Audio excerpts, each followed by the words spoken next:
Jennifer, sometimes these sequels are just put together to capitalize on the success of the first movie. That's not the case at all of Horrible Bosses 2. I mean, really smart script, great story. Yeah. What did you think about it? Well, I mean, we all, the whole cast, loved this movie so much. We loved our characters. And I think, of course, everybody's concern is, will a sequel, can it ever live up to the success of the first one in quality and whatever?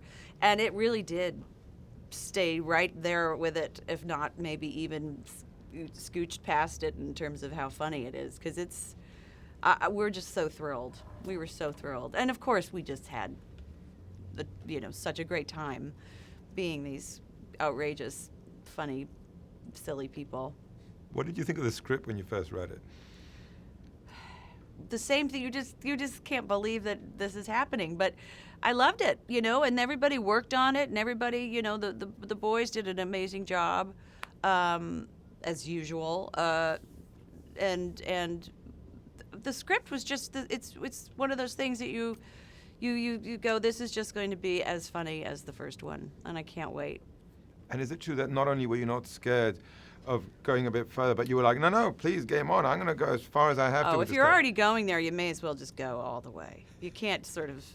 There's no end point. Although there were a couple suggestions of lines that I was given to say, and I just couldn't. I just couldn't say them. I couldn't utter the words. Speaking of that, I don't know how you managed to keep a straight face around these guys and saying also the things that your character says. It's a challenge. It's also part of the fun of making this movie is seeing how trying to break the other person with the absurdity of what it is that you're saying. So we always sometimes will get whispers in the ear from the director just to see, just to get a reaction from, Jason or whoever. In this situation, I was mainly with Bateman, so that was really fun. Let's talk a bit about what Julia goes through. Has she become better in a way, or is she still, let's say the jury's still out there for that? I don't know. She's trying. She's trying. She's making a good effort, I think, as we meet her in number 2. But I think she's pretty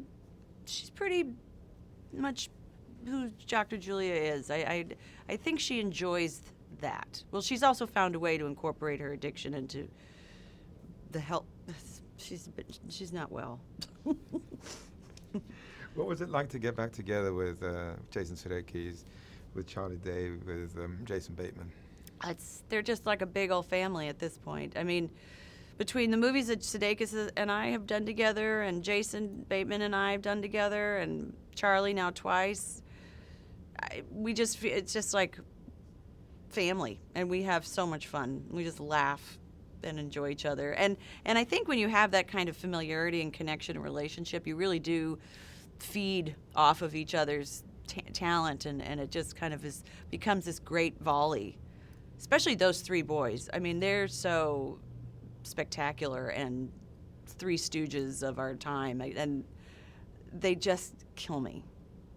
As does Chris Pine, by the way, is a fantastic surprise. Well, Chris Pine and Christoph Waltz, 2 new faces. Right? Who knew they were that funny, right? Who knew they were that funny? But that's what's so great. Well, I won't go into the other movie I just saw, but yes, Chris Pine is amazing. He's incredible. They're both incredible. And also, because I was on set, I know there's some improvising there that goes along. You enjoy that? Yeah, I do. It's, again, that's sort of there's just so much magic that comes out of improv, and especially because it usually becomes so real, and how you're trying to keep up with the other person. It just feels very natural. And what can you say about Sean as a director? What did Sean you like? was fantastic, absolutely fantastic. So fun and easy, and knew what he wanted. The whole set was just a happy place to be, and that always does come from your director. He sort of sets the tone. So he did a wonderful job. I guess I was going to ask you that to follow up, because really, comedies may be fun to watch, are not always fun to make, but it doesn't sound like this was the case at all. Like, you no, guys this really is had rare. This was fun to do, fun to make, fun to hang with the people. We loved everybody. Everyone loved. It was just a love fest. There are times where it can be challenging. And also, comedy is a genre that doesn't always get the recognition that it deserves, but it's No. not that easy to make people laugh. It's not. It's very true. We don't get recognized that way. But you know what? I think because it seems easy, maybe. I'm not sure why, but and it's usually a little bit, the humor can be silly sometimes. So, but who knows why? Who knows why that is? I appreciate it.